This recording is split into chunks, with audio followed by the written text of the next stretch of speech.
everyone, welcome to my channel. My name is Angela, this is Paperbacks Galore, and today I'm going to be reviewing a new release called A Tempest of Tea by Hafsah Faizal. This is a YA fantasy coming out on February 20th. I read this as an e-arc on my Kindle, and in this video I'm going to be telling you my thoughts on this book, who I would recommend it to, and try to articulate why certain things did and didn't work for me. I have heard this book pitched often as King Arthur meets Peaky Blinders. We're in a fictional England, and within this world there is a tea room, which is a regular tea room by day, but a bloodhouse for vampires by night. And it is run by our main character, Arthur. The ruler of this country is a mysterious figure known as the Ram, who wears a mask that resembles a ram, and their identity is completely hidden from the public. And in this story, Arthur, our main character, and her crew are planning a heist to infiltrate this elite vampire society to get dirt on the Ram. Arthur herself has experienced the horrors of colonialization. She is actually from a country which in this world is based off of Sri Lanka. She came to Etenia, which is like England, when she was a child, and now she is a teenager with this successful business, the tea room. And there's a bit of a found family element. She has a kind of found family adopted brother named Jin who helps her run this tea house. So this is essentially a heist book, and if you know anything about YA fantasy, there are several really popular YA heist books, most notably Six of Crows, which I actually have not read, but I know a lot about, and The Gilded Wolves, which I actually read and really enjoyed. I gave that book 3.75 stars, and I think is a really good comparison to this book. It was similar in a lot of ways, especially the heist plotline and the found family and the kind of fantasy elements as well. I found there was a lot of similar vibes in those two books. As for the King Arthur meets Peaky Blinders pitch, there was very little King Arthur in this book. There's a small element of that which I won't spoil because it's not evident in the synopsis, and obviously our main character's name is Arthur, but I was disappointed by the lack of King Arthur elements. One of my favorite books of last year was a YA fantasy called Legendborn by Tracy Deonn, which is very popular, and I gave that book 5 stars, and that book has a lot of King Arthur inspired fantasy elements and plot. So if you are really looking for some King Arthur inspired fantasy, I would read Legendborn instead of this one. Now, if you really love Peaky Blinders and that kind of like 1800s gangs and violence and like crime and characters who are like doing bad things but you're kind of rooting for them, I do think that this book delivered on the Peaky Blinders-ness of it all. I don't think I've said my rating for this book yet, but I gave it 3 stars, which for me usually means a book that was just a silly fun time and I didn't really get much out of it, but I didn't mind it. It was good / fine, 3 stars.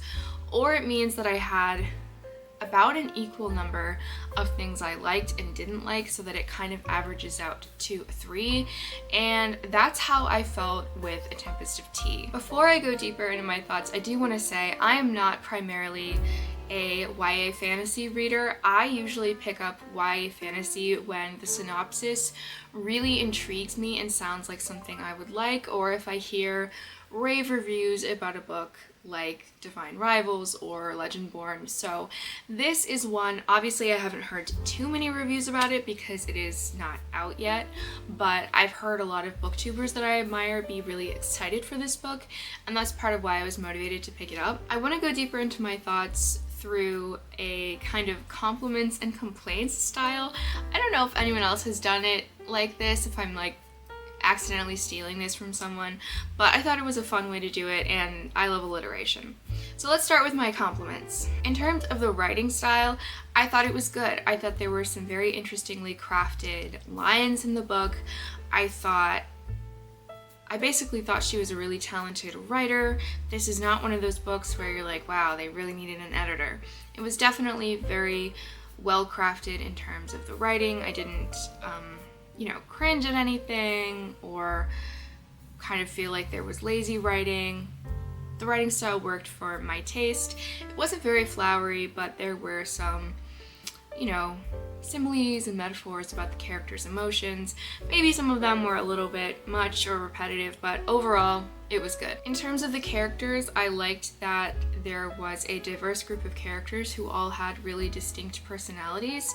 I think with some YA books, it just feels like the writer is inserting like stock characters, and that is a big issue for me. So I did appreciate the character work in this book. I will say I didn't love them and feel for them the way that I think we're supposed to, or I would like to. But overall, I did think that there was care that went into the character work, and I need that in a book. The romantic pairings and romantic tension between certain characters, that was all interesting to follow. I was intrigued by what was going to happen. Again, wasn't like obsessed, I wasn't like on the edge of my seat and like kicking my feet and like, oh my god. But I thought it was well done. There's not really a love triangle, but there's a little bit of like, is this person like this person, or do they like that person? And yeah, I won't spoil any of the romantic pairings, but I thought they were well done, and I'm interested to see where they go in the next book. Probably the thing that impressed me the most with this book, maybe the only thing that like impressed me, was the reveals. I thought that they were really well done. I didn't see any of them coming. I thought they were thematically relevant, fascinating, rather original, I think. I didn't, read any of them and think like, oh, this is the reveal like in that other book. So I really liked them. I thought I was the most entertained when we were getting those reveals, and if I had been similarly entertained throughout the whole book, I would have given this a much higher rating. So it was kind of like I was getting what I really wanted during those reveals, but reveals only happen so often, so I can't rate this book 4 or 5 stars just because of 8% of the book. And my last compliment is there is a really cute little kitty character in this book, and if you go to the author's Instagram page, she posted some like official fan art of the characters, and the kitty is in the fan art, and it's just so cute. So yeah, there's a cat in this book, and that's always a plus for me. Okay, now on to some complaints.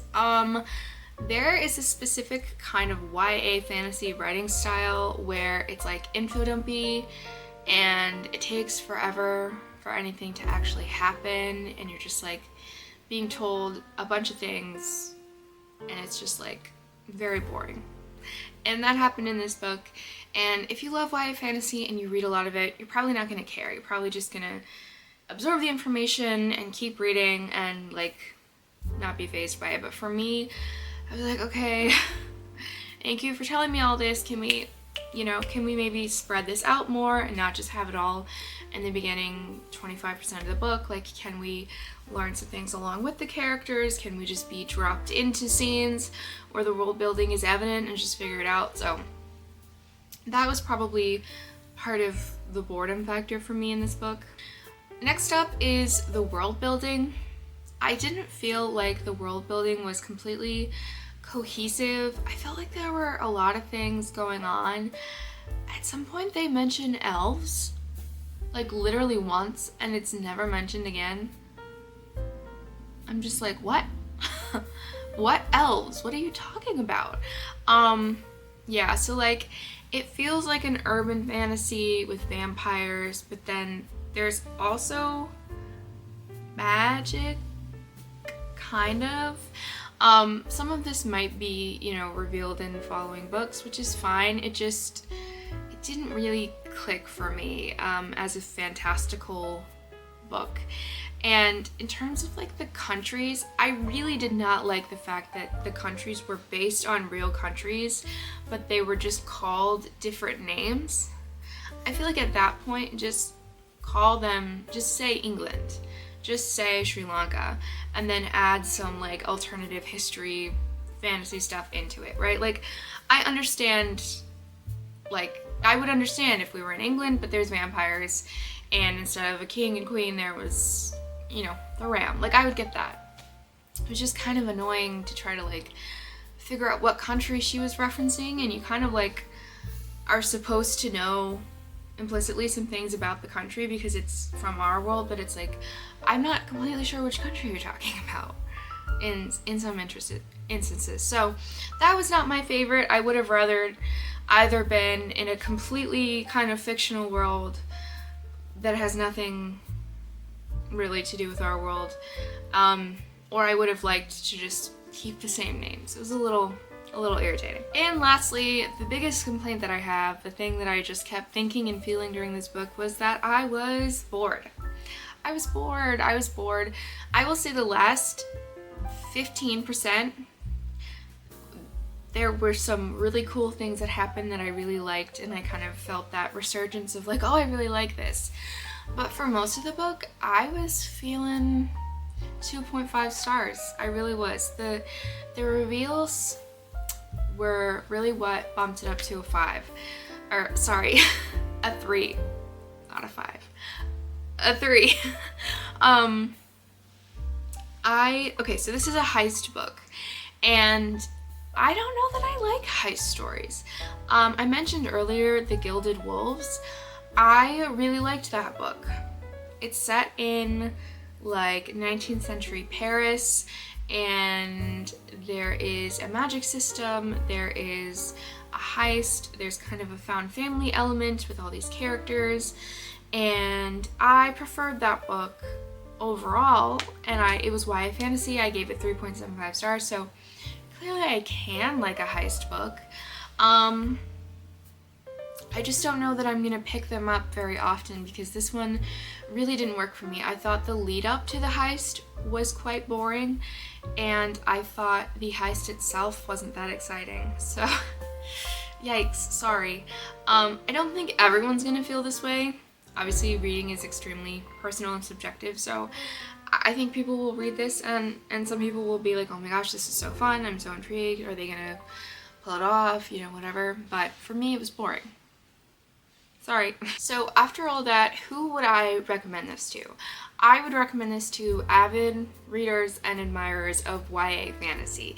If you prefer your fantasy in a YA capacity, or if you are younger than me and a teenager, definitely, if you like fantasy, try this one out, because I'm 25 years old. This book was not written with me in mind, and that's okay. And I kind of want to make it clear that I'm not saying this is a bad book or that it was, you know, poorly done or anything and that people shouldn't read this. It just wasn't for me in some ways. So if you are a fan of YA fantasy and this synopsis sounds intriguing, check it out. I would also recommend this for people who really like vampire books. I was a Twilight girly back in the day, but I can't say that vampire books are like something that I really gravitate towards. They, I think, are having like a resurgence. Like, the vampire books are coming back. I've noticed that trend. Booktubers seem to be eating up the vampire books, drinking up the vampire books. And I don't necessarily have that like love for vampires, so maybe that's part of why this book wasn't a hit for me. Who would I not recommend this book to? Again, readers who primarily enjoy adult fantasy. And if you're like me and you sometimes pick up YA fantasy because the synopsis sounds cool, maybe skip this one. Maybe skip it. Unless you've read from this author before and you really like it, or unless you're like, oh my gosh, I love vampires and I love Peaky Blinders and I have to read this. Like, do it. But if you just pick up the occasional YA fantasy, I'm not sure that this is the one to pick up. And lastly, I would not recommend this for people who are looking for King Arthur inspired fantasy. Again, read Legendborn instead. That is all I have for you guys today. Thank you so much for watching my channel. I'm going to be doing standalone reviews for all of the new release books that I read this year. Currently, I am reading a new release called The Mysterious Case of the Alperton Angels by Janice Hallett, which is a mystery novel that has been out in the UK for a while but just got released in the US where I am. So stay tuned for that review and I hope you have a lovely week. Bye!